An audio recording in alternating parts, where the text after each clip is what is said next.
예, 시청자 여러분 안녕하십니까. 가정의 달이라는 5월이 오늘 벌써 마지막이네요.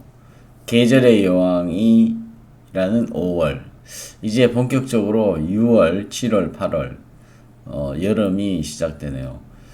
한 해가 시작됐나 싶더니 벌써 1년의 절반이 후딱 지나갔습니다. 저희 프리덤 뉴스 오늘 방송은 내일 선거기 때문에 지방선거, 6일 지방선거 이후에 대한 전망, 그리고 배신의 정치를 청산해야 되는 과제, 이거를 한번 말씀을 나름대로 제 생각을 말씀을 드리겠습니다. 오늘 제가 이제 그 5.18 특별법, 이게 흔히 이제 5.18 역사 왜곡 처벌법이라고 이렇게 알려져 있는 5.18 특별법입니다. 5.18 특별법. 이 작년 초에 만들어졌죠. 벌써 한 1년 됐는데, 5.18에 관해서, 허위의 사실을 유포하는 경우에 형사처벌하도록 그리 되어 있습니다. 우리가 형법의 명예훼손 조항하고 똑같이 허위사실을 유포할 경우에 형사처벌하는 조항인데, 그거를 좀 가중처벌하는 그런 조항이죠. 사실 그것만으로도 위헌 조항이 있는데, 피해자들의 신분에 따라서 명예훼손의 그 처벌 형량을 높여놓은 그런 범죄입니다. 5.18 특별법인데, 역사 왜곡 처벌법이라고 이렇게 잘못 알려져 있어가지고, 5.18 역사 왜곡. 그러면 예를 들어서, 우리가 5.18 진상규명위원회에서 얘기하는, 국가가 역사적 진실을 갖다가 이런 것이다 라고, 예를 들어서 5.18이 뭐 민주화운동이라고 법에 규정이 되어 있지 않습니까? 법에 규정이 되어 있는데 5.18은 민주화운동이 아니다 이렇게 얘기하면은 처벌받느냐? 그것은 형사처벌 대상은 아니라는 것입니다. 5.18 왜냐하면 민주화운동이 아니다라는 것은 의견의 진술에 불과하지 허위 사실을 얘기하는 사실의 적시가 없기 때문에 그렇다라는 겁니다. 그래서 그렇긴 한데, 그것이 이제 우리가 일단 얘기를 하다 보면은, 사실의 적시라든가, 또는, 의견의 표명이라든가, 이 두 가지가 어떤 경우에 해당되는지에 대해서, 법조인들도 헷갈릴 때가 있고, 사실의 적시는 의견을 표명하기 위한 어느 부분의 사실을 포함한다고 봐서, 의견의 표명이지만은, 사실의 적시라고 유죄 판결을 내리는 경우도 가끔 있기 때문에 참으로 어려운 문제입니다. 그래서 이런 거를 법률로 처벌하는 거, 역사적 사실에 대한 것을 법률로 처벌하는 것 자체가 굉장히 위헌적인 소지가 그 자체만으로도 위헌입니다. 사실 어떻게 보면. 그런데 제가 오늘 페이스북에다가 글을 하나 썼어요. 지난 5월 18일 날 28 묘역에 28 묘역 2구 묘역에 있는 5.18 사태 당시에 광주에서 전사한 우리 장병들, 육군 장병들, 육군 장병들, 공수부대원들, 그리고 이제 장교들, 그런 사람들, 그분들 이제 그 묘역이 거기 있죠. 그래서 갔더니, 어떤 청년이 이 5.18 특별법으로, 자기가, 고발을 당했다. 라는 얘기를 들었습니다. 그래서, 그 뭔 얘기냐? 그랬더니, 그래서 이제, 아직 기소는 안 됐는데, 이 위헌 법률 헌법 소원을 신청하고 싶다. 이런 얘기를 해요. 그 지금 방송을 잠깐 이걸 보면서 할까요? 이겁니다. 작년 5월 25일 날 광주시가 전라도 광주시겠죠. 특별법 시행 첫 수사 의뢰를 했는데 여기에 한 10명을 고발했나 봅니다. 그래서 그 중에 한 청년을 만났던 겁니다, 제가. 그래서 헌법 소원 신청을 해야 되겠다. 그런데 변호사를 구하지를 못했다. 그 변호사를 왜 못 구했냐? 그랬더니 이게 5.18 관련돼 가지고 이런 변호를 해주고 하면은 앞으로 뭐 좋지 않을 거 아니냐, 그런 거라는 거죠. 그래서 그건 좀 아닌 것 같고 그게 무슨 관계 있냐. 그래서 제가 선뜻 해주겠다. 내가 자청해서 변호를 맡게 되는데요. 일단 이 청년이 이 고발당한 내용을 한번 들어볼까요? 광주시가 5.18에 대한 허위 사실을 담은 인터넷 게시물들에 대해서 수사를 의뢰했습니다. 건수만 14건입니다. 이른바 5.18 역사왜곡 처벌법 통과 이후 첫 법적 조치여서 결과가 주목됩니다. 첫 소식 김호 기자입니다. 국내 역사와 정치를 방송 소재로 다루고 있는 유튜브 채널입니다. 얼굴을 드러내지 않은 제작자는 영상 속에서 폭동과 반란이었던 5.18이 민주화 운동으로 둔갑했다고 주장합니다. 5.18 광주 반란, 이게 가장 정확한 명칭입니다. 또 시민들을 향해 집단 발표를 했던 계엄군의 진압을 정당화하기도 합니다. 5.18 진압은 당시 정부와 계엄군이 잘한 겁니다. 광주광역시가 5.18에 대한 허위 사실을 담은 영상과 인터넷 게시물 등 14건에 대해 경찰에 수사를 의뢰했습니다. 5.18 관련 허위 사실을 유포할 경우 5년 이하의 징역이나 5천만 원 이하의 벌금을 물리도록 한 특별법이 지난 1월 시행된 뒤 첫 수사 의뢰입니다. 왜곡하는 행사들은 많이 줄었다. 또 참여하는 숫자도 굉장히 줄었다. 이렇게 보는데 온라인상은 아직도 여전하다. 가장 강하고도 적극적으로 대처해야 되겠다. 이렇게 마음을 먹고. 하지만 허위 사실을 유포했다고 해서 모두 처벌하기는 어렵습니다. 처벌 예외 조항도 명시되어 있기 때문입니다. 대학 강의에서 5.18을 북한군이 개입한 폭동이라고 주장한 모 대학교 교수를 고발하지 못한 것도 이 때문입니다. 학문 연구랄지, 그다음에 뭐 예술이랄지, 시사 보도랄지 이런 부분들은 처벌하지 아니한다 돼 있거든요. 그 부분을 다투기에는 상당히 이제 애매함이 현재 있다는 거죠. 광주시와 5.18 기념재단은 5.18에 대한 허위와 왜곡 사례를 계속 수집해 추가로 고발하고 법 시행 이후의 왜곡 영상도 분석해 적극적으로 대응할 방침입니다. KBS 뉴스 김호입니다. 네. 잘 들으셨습니까? 지금 광주시의 그 국장급 되는 인물이 나와서 이제 이거를 지금 오프라인에서 많이 줄었는데 온라인에서는 이 왜곡하는 사례가 많다. 이 왜곡이라고 해요. 왜곡. 그러면은 허위의 사실이라면은 진실이 있냐?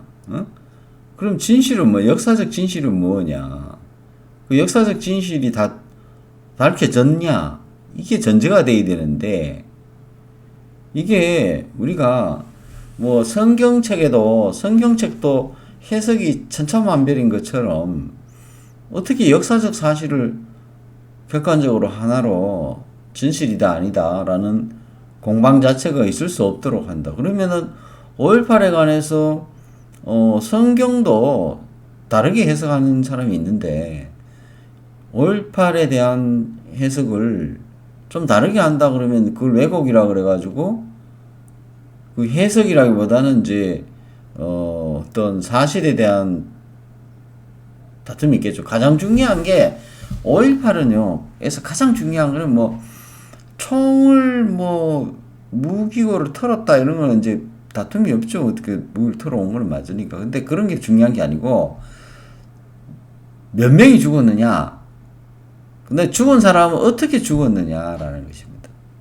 어떻게 죽었느냐. 예를 들어서 죽은 사람이 어떻게 죽었느냐가 중요한데 80년 5월 18일 이후에 그때 일어난 이후에 그 사건에 대해서 수사기록에 보면 예를 들어서 저거를 뭐 내란죄로 처벌을 한다든가 최규하 대통령 체제 하에서 그 당시에 이걸 갖다가 저 5.18 사태를 진압한 다음에 그 체포된 사람들을 전부 다 대부분 다 훈방해주고 그 수습하는 데 바빴어요. 그래서 공수부대원들을 죽게 한 사람들, 또 장갑차를 몰고 버스를 몰고 공수부원들이 깔려 죽고, 또는 아니면 시민군들끼리 5인 사격으로 인한 사망, 뭐 이런 것들이 밝히려 그러면은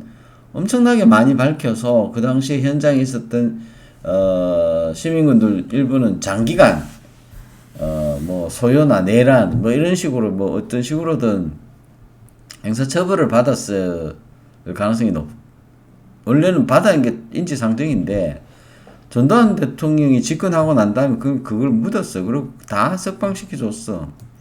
이게 형사처벌 받은 사람이 또렷하지 않다는 거예요.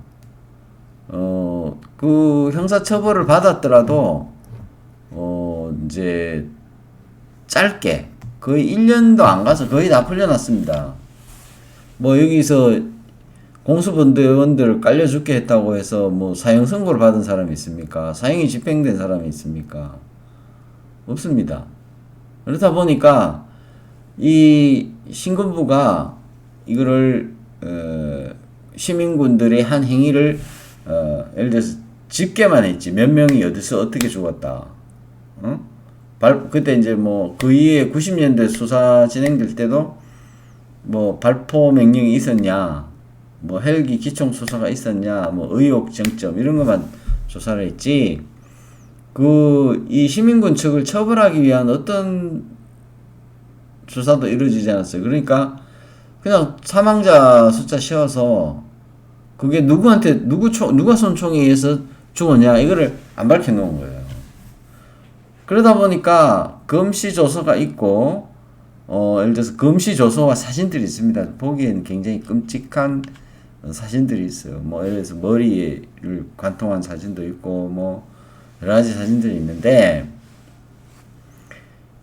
거기에 이제 이 총알이 어디서 날라왔느냐 뭐 이런 것들을 해서 또는 뭐 M16이냐 M1 소총이냐 칼빈이냐 뭐 이거에 따라서 죽은 시점과 시민군의 위치, 공수부대원의 위치 이런 걸 따져가지고 누구 총에 의해서 죽었는지를 정확하게 해놓지 않았어요.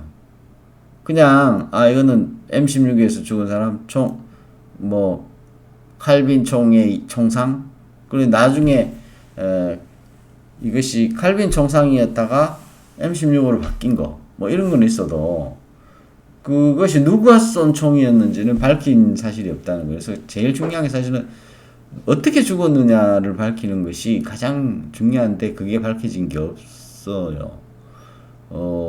그렇기 때문에 역사적 사실에 대해서 진실이 무엇인지 지금 완벽하게 하기 어려워요. 그런데 이제 이 5.18에 대해서 가슴 아프게 생각하면서 이 자료를 모아가지고 이 5.18 관련 일을 하시는 분들이 유네스코에 지금 다 등재가 돼 있잖아요. 그 기록이 많이 올라가 있습니다. 그 기록만 가지고 미국에서 유네스코 기록만 가지고 분석해서 책을 내신 분이 김대령 박사고 뭐 다른 자료가 뭐 더 있을 게 없죠. 그 유네스코 자료 미국에서 근데 뭐 새로운 사실도 많이 오죠. 그러니까 사실을 보고 여러 가지 사실을 조합을 이렇게 해보니까 어떤 다른 사실이 나옵니다. A, B, C, D를 조합해 보니까 뭐 F라는 큰 다른 사실이 나온다. 이렇게 주장하면은 이게 거의 사실이 되느냐? 여러 가지 사실이라는 것은 사실은 의견과 사실이 그렇게 엄격하게 분리되는 게 아니에요. 그래서 비방할 목적이 있느냐 이런 부분에서 어떤 평가 요소가 조금씩 들어갈 수밖에 없는 것인데 이 청년이 이 고발을 당했어요. 동영상 때문에 고발됐습니다. 그래서 오늘 뭐 이 고발당한 영상이기 때문에 그 영상을 틀지는 않겠습니다. 다만 여기 잠깐 아까 나왔던 영상 중에 조금 단락이 있더라고요. 그 청년이 고발당한 영상의 제목이 이렇게 써놨어요.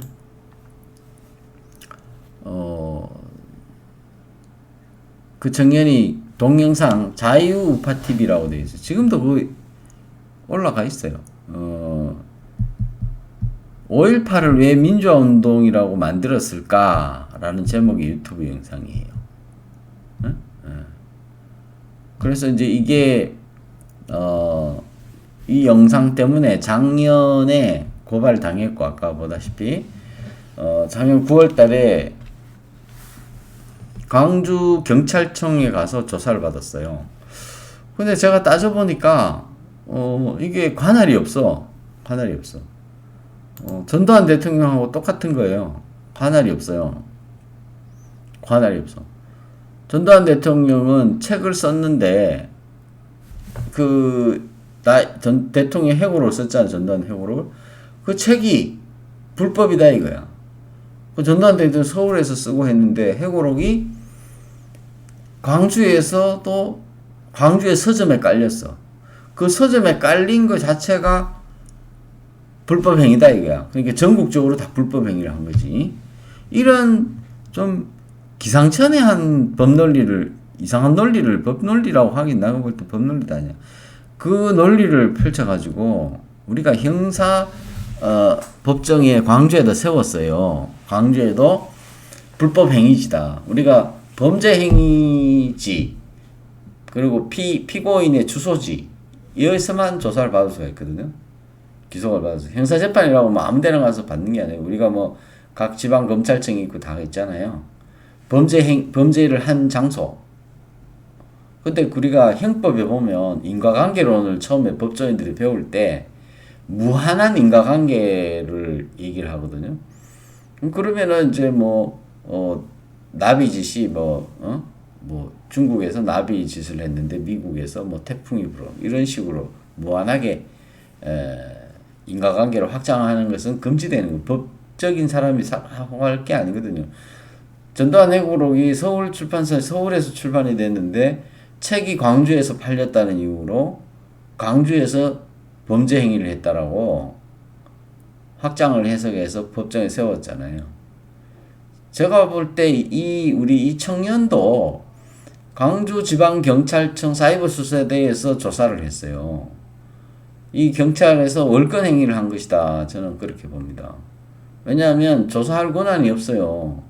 지금 안 그래도 검수완박 때문에 경찰에서 이 수사하는 장소를 경찰서 쇼핑시대가 열렸는데 이 권력 있는 일개 국민을 상대로 광주시가 나서서 고발을 하는 것은 이거는 그야말로 참 국가적인 폭력이 아니냐 저는 그렇게 생각합니다.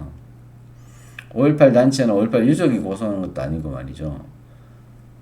국가와 지방자치단체가 나서서 고발을 했다는 거에 대해서 진짜 이거는 이런 무서운 사회가 지금 자꾸자꾸 다가오고 있는데 윤석열 당선됐다고 해가지고 넉넉고 있을 때가 아니라는 거예요. 대통령이 모든 걸 다 해줄 것처럼 기다리서는 안 되겠죠. 더더구나 이 대통령이라는 사람은 지금 5.18을 헌법 정신에 넣자라고 그렇게 얘기한 사람이라 상당히 어떻게 봐야 됩니까? 제가 볼 때는 우리가 미국 헌법에는 그 역사가 하나도 기술돼 있지 않아요. 보스턴 차 사건부터 넣어야 되는 거 아닙니까? 전혀 그렇지 않습니다. 미국 헌법에는 역사가 싹 빠져 있어요. 한국의 헌법에 있는 3.1운동 이것도 사실 어떻게 보면 빼야 됩니다. 빼야 됩니다. 지금 3.1운동 시절에 3.1운동 참여했던 사람 살아있지도 안 하고 3.1운동이라 그걸 넣어서 우린 되게 자부심을 갖고 있는지 몰라도 얼마나 이게 폭력적인 모습으로 다가가냐면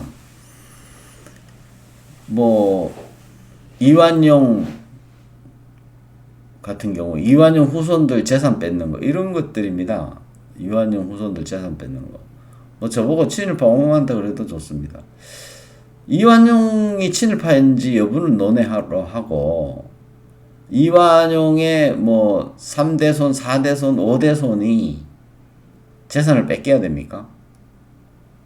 그럼 일제시대 때도 상속세가 있었고 대한민국 건국 이후에 상속세가 있어요. 그러면 예를 들어 3대나 4대를 넘어갔다. 그럼 상속세를 4번을 낸 거죠. 한 3, 40% 냈다고 칩시다. 그러면 상속세를 4번을 냈으면은 거의 재산 다 국가가 가져간 거 아니에요?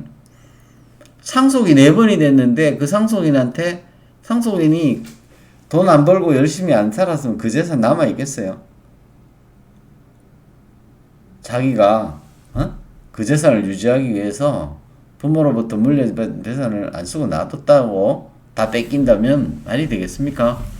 부모로부터 물려받은 재산을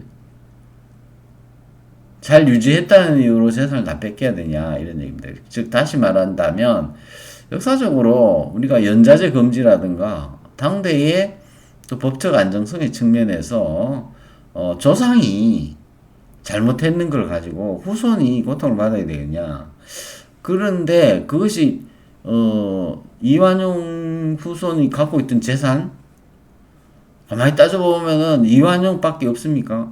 지금 대대로 뭐 재산 물려받아 가지고 일제시대 때 방직해서 한 사람도 잘 나간 사람 많잖아요. 그 재산 위에 올라가 보면 조선시대 때부터 재산 물려받아 가지고 일제시대 때 크게 부풀린 사람들이 많죠. 그럼 그 사람들은 뭔데? 나쁜 짓 안 해서? 저는 그렇게 생각해서는 안 된다. 그래서 역사라는 거 우리는 3.1 운동이라는 걸 넣어가지고 4대손, 5대손한테 또 재산을 몰수해가는 그런 좀 어떻게 보면은 어떤 잔인한 민족성을 갖고 있다라고 해도 과언이 아니에요. 3.1 운동도 그런데 5.18을 왔더니 헌법 정신에 넣으면은 어떻게 되겠습니까? 5.18 헌법 정신에 넣으면 앞으로 5공화국에 부역한 사람들 후손이 지금은 그냥 5.18 유공자 예우해주지만 그 5.18 정신이 헌법 선문에 들어가서 한 20-30년 지나면은 5공화국 때 벼슬 한 자리 한 사람 재산 다 내놔라 소리 나오겠습니까? 안 나오겠습니까? 5공화국 때 든든한 정권의 핵심 세력이 있던 사람들 돈 다 내놔라. 그리고 그 당시에 성장했던 기업들 주식 다 내놓고 국가에 헌납해라는 소리 나오겠어요? 안 나오겠어요? 이 자익들이 5.18을 헌법에 넣으면은 내가 볼 때는 사회주의 프롤레타리아 혁명을 아주 손쉽게 달성할 수가 있습니다. 5공화국 때 웬만한 기업들이 다 엄청나게 성장을 했기 때문에 중산층도 그때 대부분 다 만들어졌고 그런 문제가 있는데 여러분들은 뭐 괜찮으세요? 5.18 민주화운동이 헌법에 들어가는 것은 위험하다. 그리고 그 헌법 서문에 들어가는 거는 안 됩니다. 그리고 있던 것도 빼야 됩니다.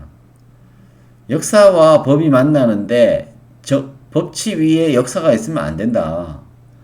그 북한이 김일성의 항일투쟁으로 건국을 했다고 날조를 해가지고 그걸 헌법에 넣어놓은 거 아닙니까?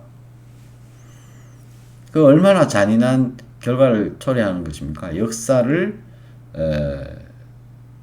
주도하는 자가 결국에는 그걸 가지고 헌법 서문에 넣는다는 건 5.18 유공자들을 우리 사회의 최상층 부위에 밀어넣고 거기에 반대하는 5.16 혁명 이후의 산업화 세력, 민주화 세력을 노예화하겠다는 거하고 다를 바가 없다라는 제 견해입니다. 지금은 당장은 그렇지 않지. 근데 몇십 년 지나 봐봐. 그렇게 될 거라는 거예요. 왜? 3.1 운동의 예도 그렇다라는 거예요. 제 얘기가 잘 이해가 안 되실 분도 계시겠지만 이 어떤 사람의 그 물려받은 재산, 상속세를 다 내고 물려받은 소유권을 뺏는다는 것은 굉장히 엄중한 일입니다.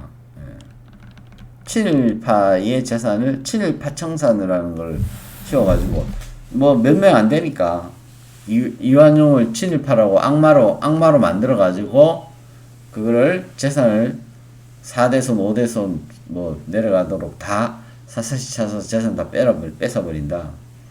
이거는 인민민주주의 사고방식이 아니면은 이해가 되지 않는 것입니다. 왜냐하면 이완용의 후손들도 대한민국 국민이거든요. 그럼 무슨 죄가 있습니까? 태어날 때부터 이완용을 후손으로 태어나서 그냥 있는 재산 어릴 때 물려받았고 상속세 내고 가산을 유지했는데, 즉 가산이 많으면은요 그 유지하려면은 더 열심히 자기가 뛰지 않으면은 그 가산이 유지가 안 됩니다. 그렇게 했는데 그걸 뺏어버린다는 거는 인민민주주의적 사고방식. 인민민주주의하고 민주주의의 기본 방식은 뭐냐면 반체제 인사도 반대한민국 인사도 대한민국 국민으로 인정하는 것을 국민주권주의 자유민주주의라고 할 수 있고, 예를 들어서 대한민국의 반체제 세력은 너는 추방한다든지 아니면 강제 수용소를 보내가지고 인간 취급을 안 하는 것을 인민민주주의라고 합니다. 정신이 똑바로 들은 사람만 국민이 되는 것을 인민민주주의, 인민이고, 정신이 삐딱한 사람은 인민이 아니에요. 그렇기 때문에 인민민주주의 사고방식에서는 노동교화형이 정당화되는 겁니다. 그 노동이 교화돼가지고 정신이 똑바로 돌아오면 인민으로 다시 대접을 받는 거고, 정신이 안 똑바르면은 인민에서 갈로 밖으로 나가는 거, 이것이거든요. 가장 인간이 자유를 가지고 살 수 있는 수단이 재산인데, 그 재산을 조상 탓해가지고 그냥 싹 뺏어버리는 것은 인간 대접을 안 해주는 거거든요. 그게 인민민주주의 사고방식에 의해서 정당화된다는 거고, 그것이 소위 말하면 공산당이라는 거예요. 공산당. 인민민주주의. 그게 딱 쉽게 얘기하면 그거예요. 아주 인민민주주의 공산당 이해가 되십니까? 그렇기 때문에 공개 총사령도 가능한 인간이 아니기 때문에 그렇게 보는 거거든요. 그래서 우리가 그 이완용 후손들 뭐 유산 뺏는 걸 속 시원하다 그러고 보는 걸, 그 쾌감을 느끼는 것은 북한에서 공개 총사령으로 총살 당하는 걸 구경하는 거하고 똑같다라는 그런 정도로 생각하시면 됩니다. 그걸 우리는 아무렇지도 않게 느끼잖아요. 북한에서 공개 총사령 끔찍하긴 한데 어릴 때부터 세뇌가 되면 그 아무렇지도 않을 수도 있어요. 노동교화형 가는 것도 아무렇지도 않을 수도 있고 그렇습니다. 그 의식이 그렇게 무서운 거예요. 얘기가 좀 딴 데로 나갔는데 어쨌든 어쨌든 지금 이제 그런 일이 있었습니다. 그런 일이 있었고 선거 얘기하려다가 일단 그랬는데, 요즘은 5.18 가지고 제목을 달면은 유튜브 영상이 없어지지 않습니까? 그래서 일단 얘기 좀 했습니다. 그냥 선거 얘기를 좀 하겠습니다. 선거 어떻게 될 것 같습니까? 뭐 이재명이 또 큰 기대를 해가지고 제가 볼 때는 아니 뭐 얘기 들어보니까 김포공항에다가 아파트 짓는다까지 나왔는데 그게 뭐 개항에서 통할지는 모르겠습니다만은 통할 수도 있죠. 근데 이제 김포공항에 아파트 지으면은 대장동보다 한 몇십 배 크니까, 대장동에는 한 10,000세대 지었나요? 20만 호 이상 들어온다니까 이제 공항을 없앤다 그러는데, 참 이 이재명의 사고방식이나 송영길이나 끼리끼리 잘 논다 이런 생각이 참 듭니다. 이 공항 외국에 가보면은 이제 이 공항을 이 조그만 공항들이 도심에 많이 있잖아요. 또 공항이 많아야 됩니다. 공항이 거기다 아파트 지어버리면 영원히 그 아파트 내보낼 수가 없어요. 그래서 미래 세대를 위해서 그걸 남겨둬야 되는 공간을 남겨둬야 되는데 아파트를 지어버리면 도저히 물릴 수가 없는 거예요. 공간이 없어지는 거거든요. 도시계획에서 이 공간을 미래 세대를 위해서 공간을 남겨놔야 되는데 이재명의 사고는 정말 위험한 사람인데 이재명이 살아서 국회로 들어가면 시끄러울 것 같습니다. 이재명이 살아서 국회로 들어가면은 상당히 시끄러울 것 같은데 거기에 뭐 생소한 인물이 지금 여론조사에서 앞선다 그러면서 막 박수를 치는데 국힘당의 대표 주자가 갔으면 이번에 압도적으로 이겼을 거 아닙니까? 국힘당에 이재명이 나간다 그러니까 거기 어차피 송영길이 텃밭이고 하니까 국힘당의 중진이나 누가 안 나간 거죠. 그렇게 비겁한 거예요. 그런데 어째 이재명이 헛발질 해가지고 지지율이 낮으니까 거기서 국힘당이 그냥 주워 먹는 기대까지 하고 있더라고요. 근데 국힘당이 한 게 없죠, 사실은. 이재명이 나가니까 슬그머니 좀 중진들은 몸을 사리고 안 나간 거지. 그게 국힘당 본질을 보여주는 거라는데 이번에 어쨌든 국힘당이 선전해가지고 지방선거에서 승리한다면 이게 또 독약이 될 것 같기도 합니다. 그리고 지금 국힘당이 5.18을 갖다가 헌법에도 넣겠다. 헌법 개정을 할지도 모르겠어요. 만약에 이번에 총선에 2년 남았지만 이번에 지방선거이고 그 다음 총선까지 이해된다면 국힘당이 5.18을 헌법에 넣으려고 들이대려고 하지 않을까 그런 생각이 들어요. 지금 상태로서는 국힘당이 뭐 헌법 개정해봐야 자기들 얻어먹을 게 별로 없으니까 모르지만 어쨌든 지방선거에서 국힘당이 승리한다면 민주당이 두세 개로 쪼개지면서 예를 들어 지금 보니까 지금 국회의장 가지고도 지금 막 싸우고 있죠. 민주당이 계속 다 해먹는 건데 한 번씩 2년씩 여당 야당 하는 게 아니라 싹쓸이로 지난번에도 박병석이 하고 이번에도 해야 되는데 국회의장을 가지고 막 싸우고 있는 거예요 지금. 어차피 대통령 뺏기고 나서 국회의장 자리가 중요한데 국회의장 자리로 586들 물러가라고 이재명의 아바타 박지현이 떠들고 있는 거죠. 떠들고 있는 거고. 김종인 씨는 또 민주당 쪽에 가서 박지현이 편을 막 들고 있더라고요. 그 이재명 편 아닙니까? 박지현이 이재명 아바타 아닌가 싶기도 한데. 그리고 586을 공격하고 서로 지금 문재인하고 586 때문에 이재명은 너 때문에 선거 졌다 그러고 서로 미루고 있어요. 박지현이는 이러고 있죠. 86 용퇴론을 꺼내들며 작심 발언을 연에 쏟아낸 박지원 더불어민주당 공동비대위원장. 대선 패배에도 여전히 내로남불이고 성폭력 사건도 반복되는 등 반성이 없다는 겁니다. 국민의 신뢰를 회복하기 위해서라도 586 정치인의 용퇴를 논의해야 합니다. 아름다운 퇴장을 준비해야 합니다. 586 나가라 이런 식으로 했는데 이게 이재명 얘기거든요. 이재명 얘기거든요. 전대협은 나가고 한총련이 들어와야 되겠다. 이제 물갈이 해야 되겠다 이런 얘기입니다. 그래서 이 민주당이 이제 파열음이 있을 것 같은데 어쨌든 이재명이 낙선함으로써 좀 힘을 잃어야 되지 않겠냐 그런 생각입니다. 지금 뭐 저끼리 싸우고 난리 났습니다. 지금 그러다 보니까. 예. 그 와중에 이준석은 지금 신바람 났어요. 여기저기 다니면서 우크라이나 간다 그러고 그러고 있죠. 이준석은 그 이준석 뒤에 누가 있을까요?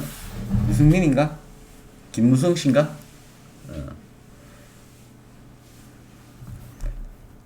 박지원과 이 양당 국민의힘당 더불어민주당 이 두 당만 믿고 있어가지고는 될 일이 아닌데 지금 전쟁 지역에 가서 야당 집권당 대표가 전쟁 지역에 가서 격려해 준다는 것은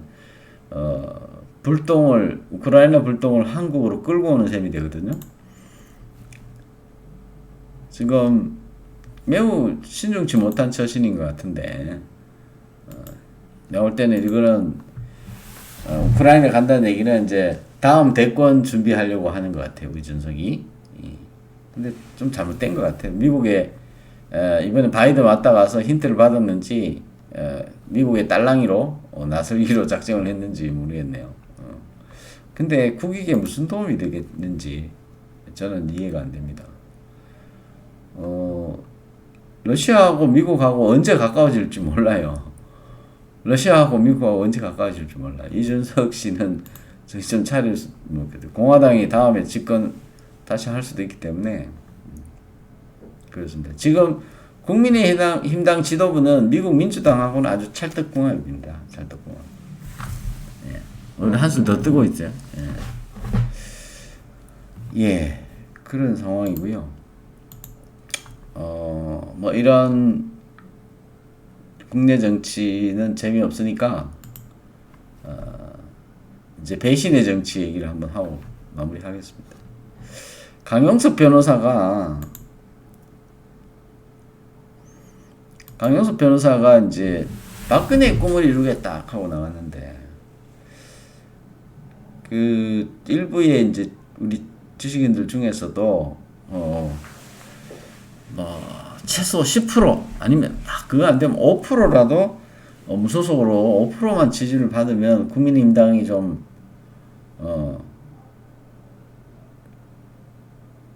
변화가 오지 않겠느냐, 또는 국민의힘당 안으로 입당을 해가지고 국민의힘당을 바꾸는 게 어떻겠느냐라는 생각이 드는데, 입당 문제는 차치하고 일단 강용석이 이제 5% 10% 득표를 해서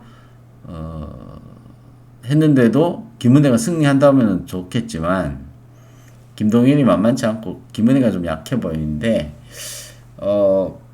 경기도를 내준다 그러면은 이재명이 다시 살아나요.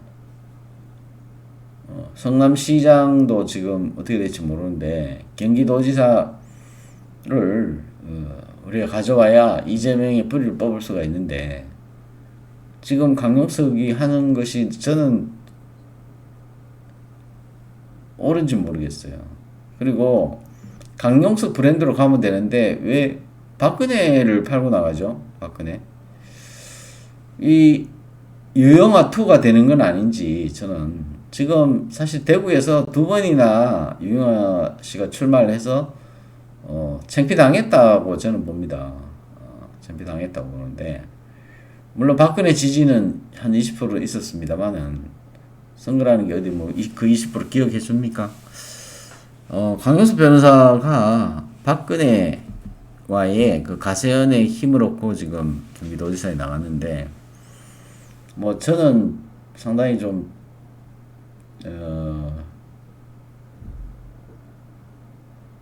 약간 모험주의적 운동 정치 활동이라고 보는데 이것이 만약에 돌풍을 일으켜서 만약에 경기도지사가 된다면 뭐 좋겠습니다만은 그렇지 않는다 그러면은 박근혜 정치를 문 닫게 하는 그런 결과도 가져올 수 있고요. 여러 가지 정치적으로 좋지 않다. 그리고 강용석은 5% 미만으로만 떨어진다고 하고, 국힘당이 지방선거에서 대승을 이룬다면, 박근혜의 뭐 신당론이라든가 정치 세력화는 이제 그런 거 안 하는 게 낫겠죠. 나는 문 닫는 효과가 있다 이렇게 생각이 됩니다. 그래서 어쨌든 박근혜 대통령이 이 정치 후원도 맡고 뭐 이랬기 때문에 본인 책임도 좀 있다 이렇게 생각이 들어요. 우리 또 시청자 여러분 들으면 어떤 생각할지 모르겠습니다만 이제 보수 우파의 제거는 보수라는 얘기도 하지 말아야 되죠. 우파의 제거는 우리 대한민국은 우파가 건국을 했는데 우파가 다 괴멸됐어요. 그런데 우파의 제거는 우리 배신의 정치를 극복해야 된다 이런 얘기입니다. 그래서 저는 오늘 최태일 노무사님 글을 여기다 올려놨는데 노태우와 김영삼의 배신의 정치를 극복을 해야 된다. 이 얘기는 뒤집어서 얘기하면 5공화국을 재평가해야 된다라고 생각합니다. 이거는 뭐 올파라고는 관계 있지만 어쨌든 시작과 끝을 보면은 어쨌든 6.29 선언의 주역은 전두환이다. 이런 가설을 세워놓고 한번 검증해 볼 필요도 있다라는 생각입니다. 전두환은 어떤 분인가? 이런 생각이 듭니다. 그래서 우리가 전두환 해고록을 좀 많이 읽고 공부를 하는 그런 태도를 가져야 되겠다. 내일 지방선거인데요. 우리가 배신의 정치를 극복하고 우파를 살려야 된다는 겁니다. 저는 이 말이 정말 와닿았습니다. 그래서 이 얘기는 5공화국을 재평가해야 된다. 5공화국을 재평가하기 전에는 우파를 재건할 수 없다. 박근혜 대통령에만 밀려가지고는 안 된다. 박근혜 그게 무시하는 게 아니라 이런 강용석의 이런 출마범으로서 우파가 재건되는 게 아니다라는 겁니다. 이런 선거 바람으로 재건되기 어렵다. 지난번에 정규대 선생도 한번 실패했고 유영아도 실패했고 강용석도 실패할 가능성이 농후해 보입니다. 왜? 기반이 정신적 기반이 없다라는 거죠. 정신적 기반이. 박근혜만으로는 안 된다.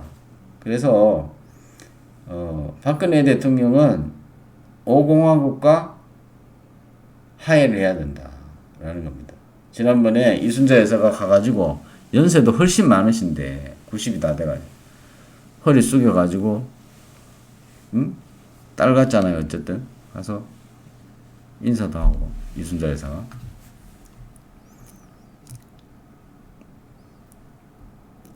박근혜 대통령은 전두환 대통령에 대한 사사로운 감정을 좀 지우고 5공화국 평가에 나서야 된다. 그게 없이는 어렵다. 오늘 뭐 다음에 또 얘기할 기회가 있을 것 같으니까 길게 얘기하지 않겠습니다. 노태우와 김영삼의 배신의 정치를 극복하여야 우파가 살아난다 라는 겁니다. 예. 오늘 말씀은 노태우와 김영삼의 배신 정치를 극복해야 우파가 살아난다. 예. 꼭 명심하시기 바랍니다. 저희 인터넷 신문 프리덤 뉴스 우리 강민정 선생님 보수 재건을 위해서 어떻게 해야 될까요? 보수라는 얘기 쓰지 말라니까요. 우파라는 거예요. 이게 보수와 진보라는 말은 반대 말이 아닌데 쟤들이 좌파 애들이 진보라는 말을 가져갔기 때문에 진보라는 말을 가져가기 위해서 우파에다가 씌워놓은 게 보수입니다. 그래서 보수라는 얘기는 하지 않고 우파, 좌파 이렇게 얘기하시는 게 맞다라는 거죠. 저희 인터넷 신문 후원을 좀 부탁드리고요. 여기 보면 회원 가입이라고 있습니다. 이건 무료인데 회원 가입을 좀 많이 해주시면 저한테도 참 기운이 나고 한데 예. 어쨌든 이 프리덤 뉴스에 회원으로 좀 많이 가입해 주십시오. 제가 우리 회원이 가입하시면 나중에 포럼 회원 자격도 드리고 여러 가지 혜택을 드리겠습니다. 후원 회원은 여기 상단 배너를 통하시면 해피 나눔으로 회원 가입이 가능하고요. 김기수 TV로 진행하는 프리덤 뉴스, 오늘 6일 지방선거 전망하고 배신 정치 청산 과제 말씀드렸는데, 배신 정치를 청산해야 우파 재건이 된다, 이런 말씀을 드리고 오늘 방송은 여기까지 마치겠습니다. 저희 인터넷 신문 여기 그리고 이제 유튜브 채널 많이 홍보해 주시면 감사하겠습니다. 그리고 우리 5.18 특별법에 의해서 고발당한 우리 청년을 위해서 저희 프리덤 뉴스로 성원을 좀 보내주시면 형사사건 또 이런 헌법 소원 사건에 변호 활동에 요긴하게 쓰도록 하겠습니다. 감사합니다. 오늘 방송은 여기까지 하겠습니다.